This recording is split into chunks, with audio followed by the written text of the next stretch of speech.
โซเวียตแล้วก็ซ้ำสหภาพโซเวียตเราใครมีแห้งแทงลักจ่อยขี่ก็มีครับเลยว่าขี่มีปุ๊บเนี่ยขี่ก็ซ้ำใครอุ้ยหลีมันมีแทงวันเกาหลีเหนือมีกำไรขี่รัสเซียควบมือกันในแต่ได้ให้อิหร่านมีกำไรอิสราเอลเนี่ยปันมีขนาดเนาะกำไรอเมริกันได้ปล่อยอิสราเอลมีค่ะ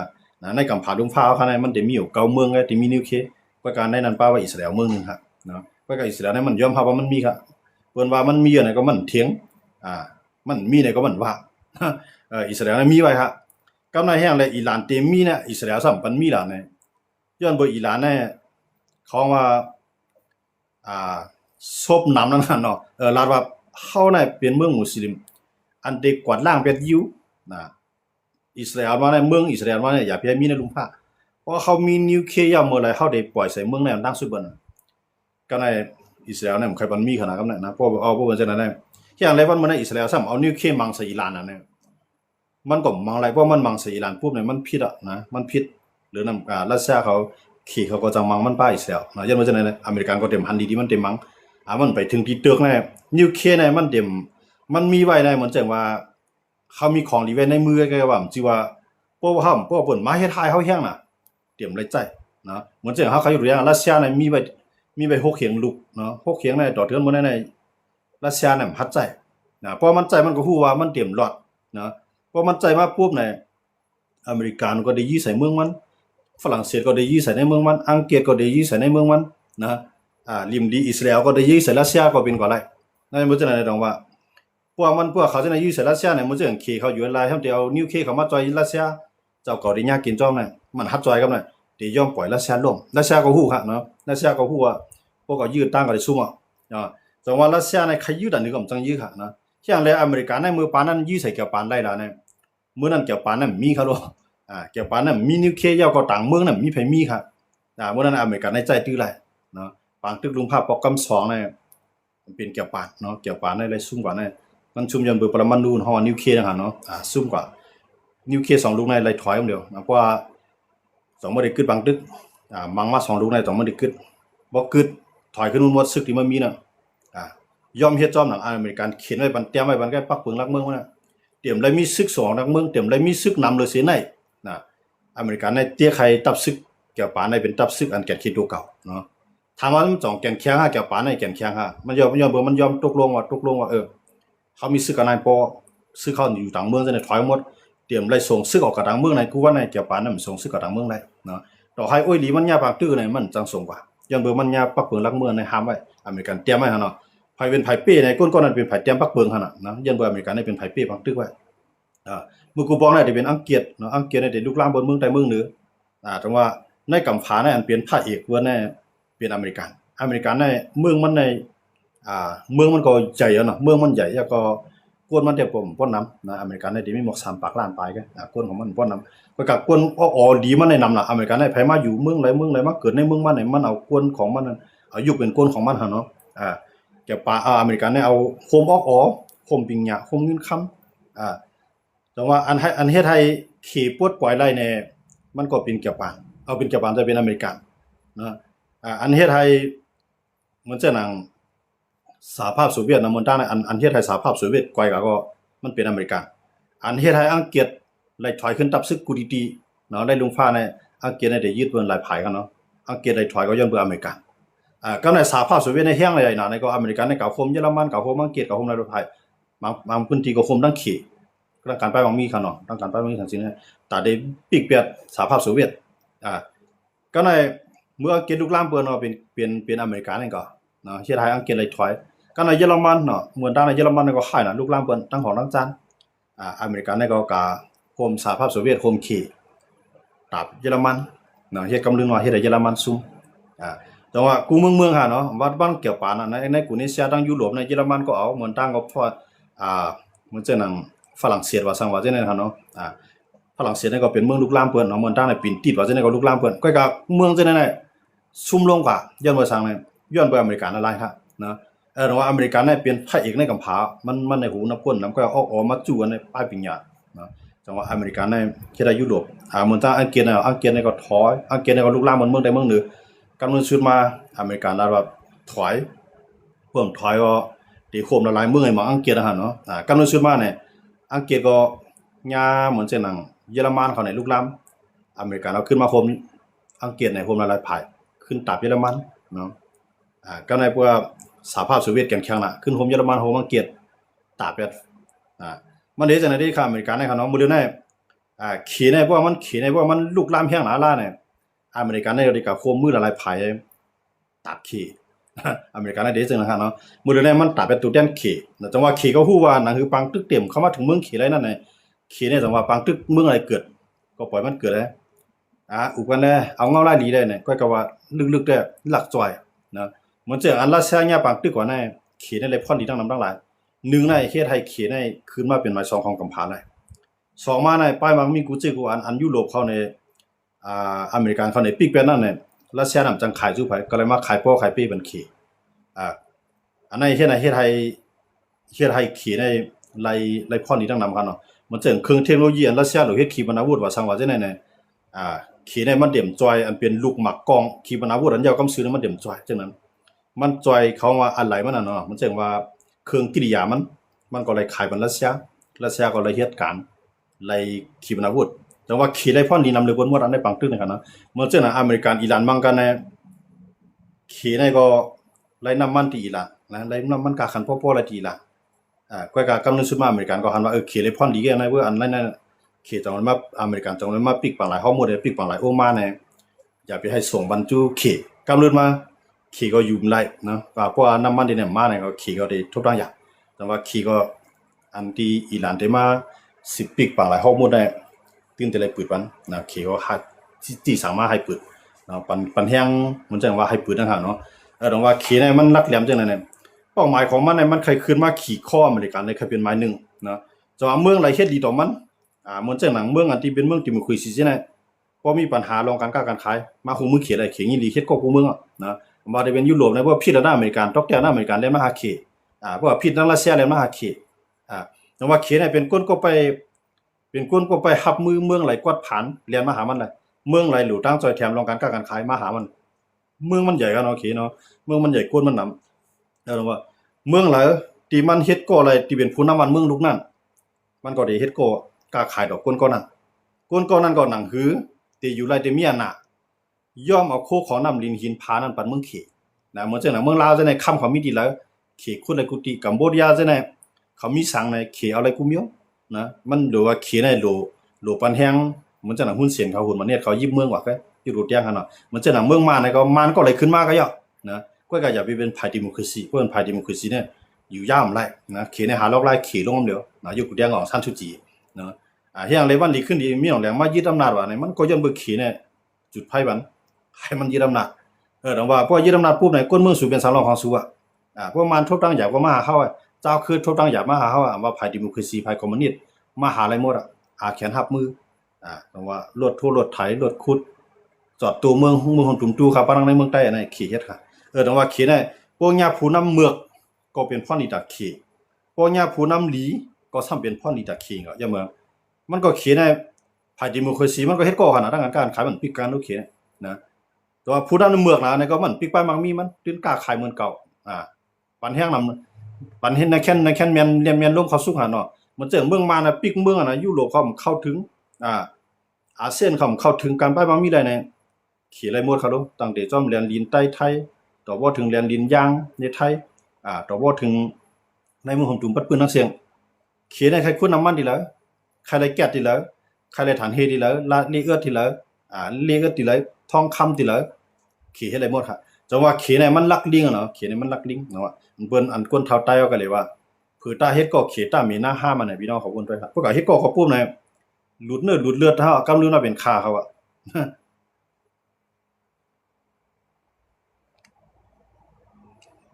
อันนั้นมันเป็นลอกลายที่ว่าขี่ได้อเมริกันเนี่ยมันเปลืองกันอเมริกันเนี่ยว่าเมืองไหนปีกินคนเมืองน่ะเนี่ยผู้นำคนให้เฮาหลบปวดเพราะว่าลาดีๆแล้วแฮงซื้อเขาอเมริกันได้จังนั้นขี่ได้มันใจเนาะนะกาเมื่อกาเฮ็ดดีผู้เป็นพ่อนี่ตาเก่าก็เฮ็ดก็กาเมื่อกาเฮ็ดเมือกผู้เป็นพ่อนี่ตาเก่าก็เฮ็ดก็ขี่ได้เฮ็ดจังนั้นอเมริกันเนี่ยเพราะมันคนเมืองไหนปีกินคนเมืองมันน่ะเนี่ยอเมริกันเนี่ยหลุดพูดไปแล้วหลุดลายไปแล้วเหมือนเส้นหนังอายะตะลอคามานีเนี่ยอเมริกันในอิสราเอลผมมืดมาหมังไว้นะเป้าหมายยังงานสูงสุดในอเมริกันในยังงานในสหรัฐเนี่ย เยื่องอ่านตาที่ไรน้ำมันนั่นน่ะเนาะเพราะว่าไรในเมืองอิหร่านเนี่ยว่าเป็นอุ้ยดีในการค้าการขายเนี่ยมันติดตัดแห่งเขนะพวกเด็กก็ทุบเขกำซื้อในอเมริกาเนี่ยมันก็ติเจี๊ยบนำอ่ะมันก็เด่มกว่านะแต่ว่าอเมริกันได้เขเนี่ยต่างภายต่างใจหยันดอกกันก็ขาเด่มใจแห้งดอกกันขาได้ใจหยันดอกกันพอถึงที่รู้เลยใจแห้งดอกกันมาในขาเด่มเอาแห้งขาโดนกำซื้อขาเดียวแห้งตัวเตี้ยในมังกันนะอเมริกันเนี่ยมันเด้จังนั้นทางว่ารวมมังกันตั้งเขเนี่ยอเมริกันเนี่ยเดียวเกี่ยวปานเนี่ยเดียวไต้หวันเนี่ยมันได้เลือกเมืองใดเมืองหนึ่งคือน้ำมังก็มังมันก็ได้เข้ามาอยู่ตรงหลังจ่อยอเมริกันเนี่ยเด้จังนั้นเราว่าขี่ก็ซ้ำนะคือที่ไรเวบางตึกนั้นเขาอุ้ยดีเขาเนี่ยบางตึกเขาเดี๋ยวหมอยังซึกเขาพวกเขาจอยก็เขาเดี๋ยวจอยให้มันเจียงๆแรงๆจอยลับๆฮู้อย่าให้หันอย่าให้ฮู้นะไล่ขี่เฮ็ดเนาะอันไหนขี่ในเฮ็ดจังได๋สิแลจะว่าเป็นมหาอำนาจเนี่ยมื้อเหลือเนี่ยเพราะว่าอันฮัดเถียงดอกอเมริกันเนี่ยมันมีขี่อย่างเดียวมันฮู้ว่าเคียงเงินมันมีเต็มตัวสังว่าวันนึงมาอเมริกันปิกไว้มันมีแบบมันเนี่ยมันบ่ว่ามันสิอยู่รอดนะขี่เนี่ยมันเก็บไว้คู่ของไต้ปุ่นดินมันยากค่ะขี่เนี่ยมันเดี๋ยวของเมืองบ่ได้มากองไว้ที่ๆนะเมืองไหนก็เยอะนะมันจังแอฟริกาใต้กวาดผ่านเป็นสังคู่ของสุมีเงินค้ำนำเขาได้เข้าลงทุนล่างนะขี่เนี่ยเดี๋ยวจะลอกลายในเสิแลนะคือที่เป็นมหาอำนาจเป้าหมายสูงสุดตั้งนอนฝันของขี่เขาเนี่ยที่นึงในเขาใครเป็นที่1ของกำพร้านะครับเนาะบ่เขาเป็นที่1ของกำพร้าเนี่ยเงินนั้นเขาได้เอาเงินเขเนี่ยขึ้นมาเป็นที่1นะให้การค้าการขายต่อกันลุ่มฟ้ากันเนี่ยให้จ่ายเงินเขเป้าหมายของว่าก็ถามว่าอันขี่ตาผีเฮ็ดในมันใจลอกลายใจกวดได้เฮ็ดจังได๋แน่ถามว่ามันติเป็นหมาย1ของกำพร้าหลายฮะเนี่ยเตรียมเปลี่ยนหลายเนาะกวดนั้นอยู่จำมันเอาเด็กกวดได้อยู่ยาดไปเด้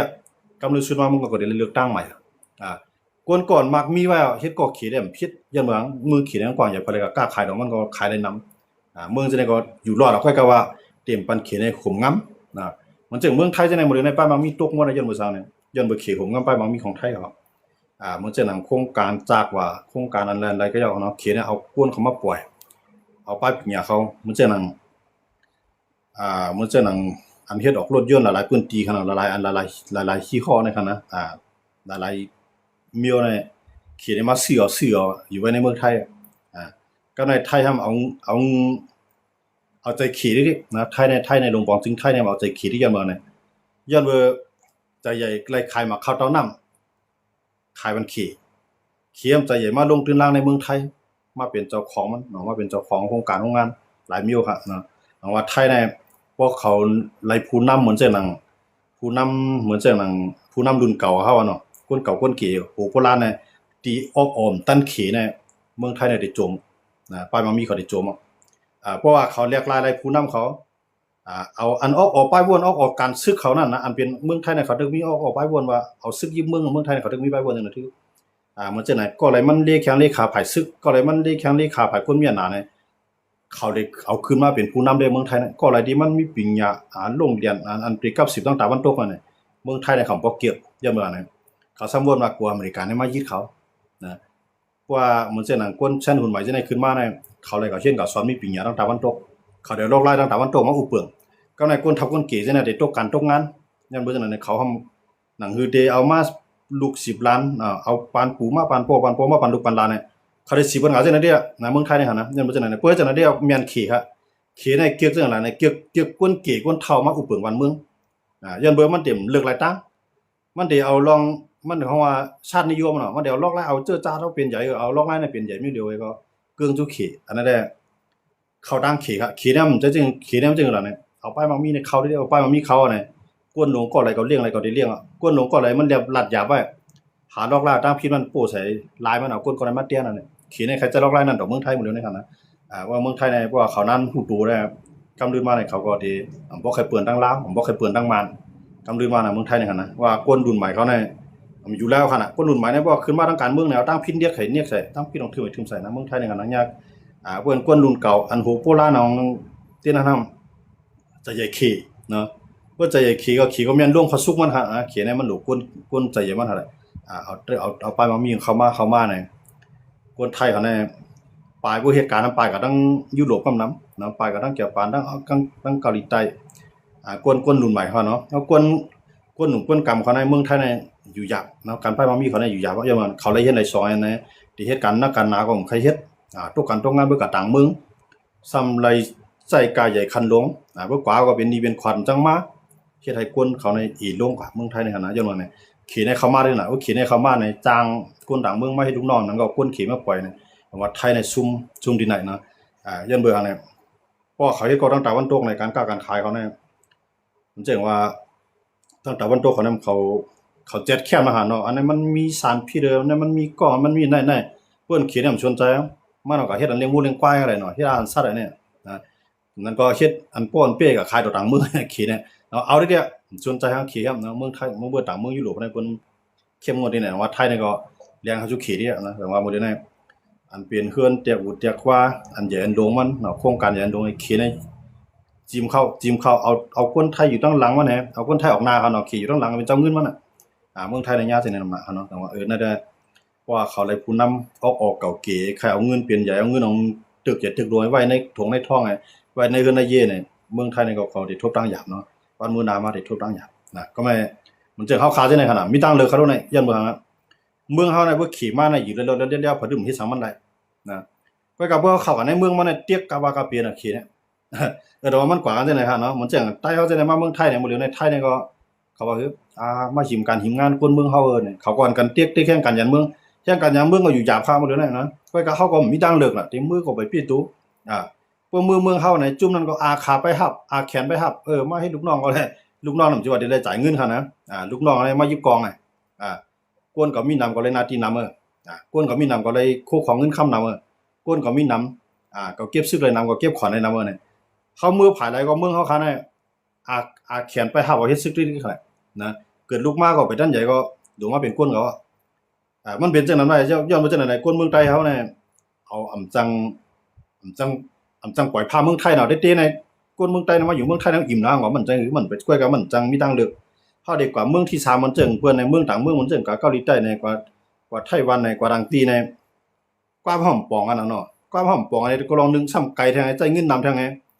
เปลี่ยนไรก็มีเซียนมีสายแต่ที่ก็เหตุการณ์ก็จังกว่าบ่ว่าเมืองไทยนั่นแหละที่ซึ่งก็มาเหตุการณ์ให้การส่วนก็ยังอยู่ได้เนี่ยมันพอมีลมถอยใจแกเนาะมาอยู่เมืองไทยนั่นจะว่าที่มาอยู่ให้ก็เกี่ยวลาซื้อน้ำไข่มือใจค่ะนะก็ว่าตั้งเมืองเฮาขานั้น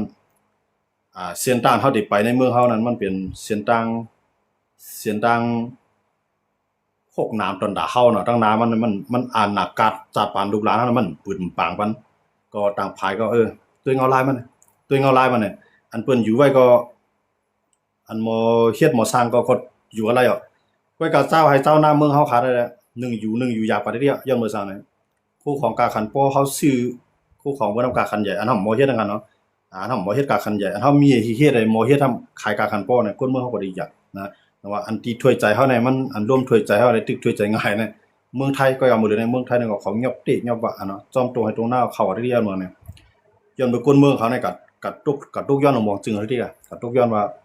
คนเฮาเนี่ยมีการมีงานควรจะได้ว่าหิมการหิมงานเฮาเนี่ยกัดตุกย้อนได้ที่หั่นเนาะ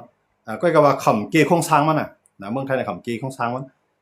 มันจึงเมืองไทยเนี่ยกะกู้เงินมา400,000ล้านมาแจกปันกันให้กับจ่ายการเรียนน่ะนะจ่ายคนละครึ่งว่าอันนั้นอันไหนวะแถมดีๆเฮ็ดโรงการโรงงานให้ไปรับคนในเหตุการณ์ให้มีการมีงานมีเงินเฮ็ดนะกะกู้เงินมา400,000ล้านพวกกู้เงินมานำเตี้ยนไรขึ้นขวัญคนนั้นคนเมืองหรูสร้างขวัญนำขึ้นนะลอกไล่ลงบองจึงไทยจังว่า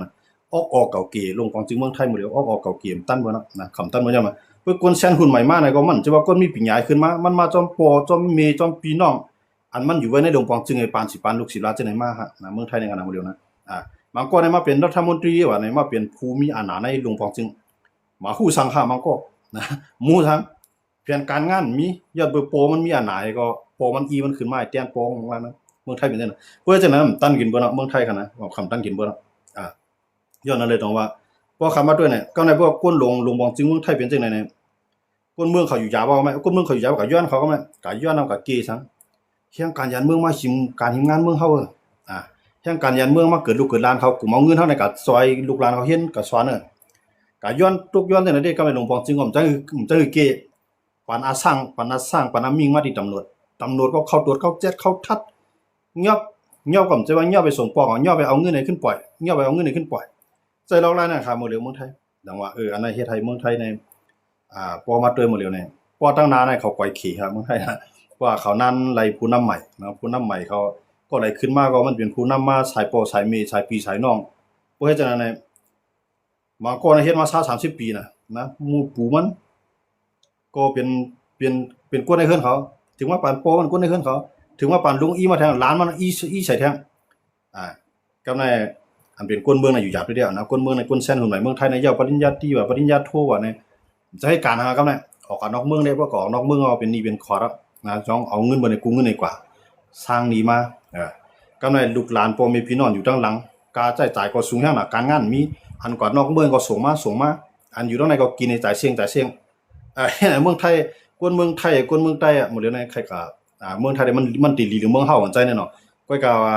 เมืองเฮาได้ทำมีตั้งเลือกได้กว่าไกลเลยแต่นั้นยังประชาในปลายปีหน้าเฮาเนาะเป็น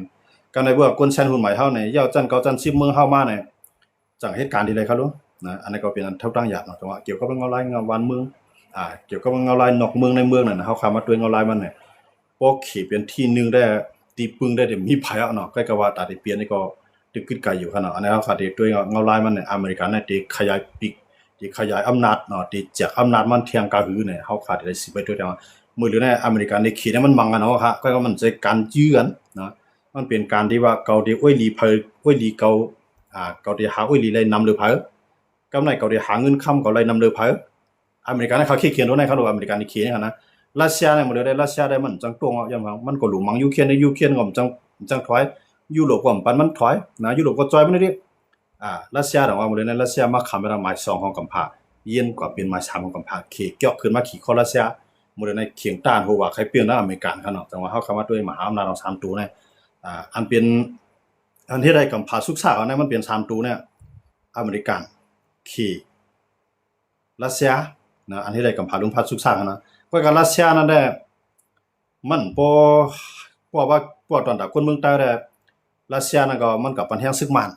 อันนี้อ่านเฮาแล้วเฮาพัฒนาจารย์ในแก่ก็เนาะก็ขีนั้นแหลมใจเนาะตั้งหนึ่งก็ปัญหาซึกมันตั้งหนึ่งปัญหาเจ้าคือแทงตั้งหนึ่งเอาเข้าคู่ของในลิ้นในใต้ลิ้นในเมืองเฮาเนี่ยขีนั้นได้เป็นเพี้ยนนำที่สุดตอนตะคนเมืองของตุงตู้ค่ะเนาะเอาว่าเฮาเข้ามาด้วยเงาลายเนี่ยเพราะมันคือว่ามีอำนาจสูงสุดเป็นหมายหนึ่งของกำพานี่ได้อย่าวนว่าติมือหนูมือตาอะไรเนาะเป็นตีนเป็นมือของขีหมดค่ะเนาะว่านั่งๆค่ะเนาะอันนี้ก็ขาดไป10ตัวแทงว่ามหาอำนาจของ3ตัวเนี่ยเขาได้ครึ่งหลายๆให้กำพาค่ะดีค่ายหรือในหาดีกว่าในหาได้เฮาขับไป10ตัวแทงว่านักๆค่ะเนาะเอานอกเมืองเส้นไหนลีที่เด็กค่ะกัดกะมีปีจอมละเอาคางยินจมค่ะ6เดนะครับเนาะเอาคางยินจมค่ะเนาะเอาค่ะยินจมปอกูเจ้าเนาะตึกเจ้าอยู่ค่ะนะครับมื้อใน10โมงเมืองไทยค่ะเนาะ10โมงเมืองไทยค่ะพอมาหลายวันก็อำตันมาเนาะพอมาก็สำรัดยาวเนาะพี่น้องเขาก็มันจังคาว่านั่นเนาะเพิ่นนายถ่อมสำเด็กกวนเพิ่นนอนในถ่อมสำจังรับกำในขาวซ้ำหึงนั้นพวกอะไรมาก็สำรัดยาวเข้าซ้ำหึงอีดอกนั่นหั่นเนาะจะเพี้ยนว่าคือคามื้อเหลียวเอาค่ะมื้อเหลียวเนี่ยจะป่านั่นก็ตึกเย็นไว้อยู่ค่ะเนาะจะป่านั่นก็ตึกเย็นไว้อยู่ค่ะไปมีลองตรงหนึ่งการซื้อกะติๆค่ะเนาะไปถ่อมหลายวันยาวค่ะนะครับเนาะเอาคางยินจมค่ะซอบาติเดนะครับเนาะตึกเจ้าอยู่นะครับเนาะเอาค่ะ10โมงแล้วค่ะเนาะพอมันยาวหนาลาก็กำพี่น้องเขาซ้ำเต็มเบิกเนาะต่างวันมาจ่อยขึ้นมายากกันเที่ยนะครับเนาะเอาคางยินจมก็ค่ะที่เตรียมต่างเข้ามาในหมายศูนย์ผู้ก่อกิจกรรมค่ะเนาะประสงค์ค่ะ